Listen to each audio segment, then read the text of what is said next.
అభిమానించే వాళ్లకు, మేధావిగా వాదించే వాళ్లకు ఇంకోలాగా కనిపించే వ్యక్తి ఎవరైనా ఉన్నారంటే అది ఖచ్చితంగా రామ్ గోపాల్ వర్మే. దేశంలో ఎలాంటి సంచలనం జరిగినా వెంటనే అక్కడికి వాలిపోయి దానిపై సినిమా తీస్తానని చెప్పడం వర్మ స్టైల్. తన కెరీర్లో ఎన్నో నిజ జీవిత కథలను వెండితెరపై ఆవిష్కరించారు వర్మ. అవన్నీ కాంట్రవర్సరీ ఇష్యూస్ కావడంతో ఆయా కథలకు సంబంధించిన వ్యక్తుల నుంచి బెదిరింపులు సైతం ఎదుర్కొన్నాడు.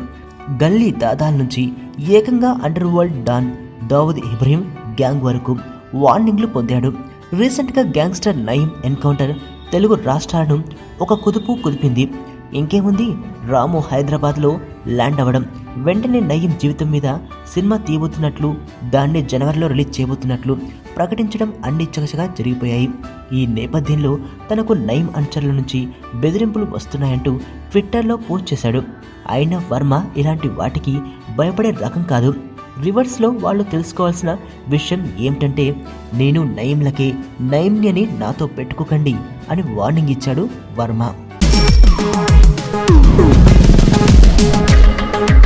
ప్రపంచంలో ప్రతి ప్రేమ కథ మధురంగా ఉంటుంది. మనది మనకు మరీ అద్భుతంగా ఉంటుంది.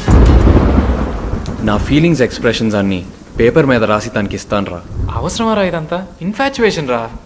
రే, అమ్మాయిని చూసిన వెంటనే అలా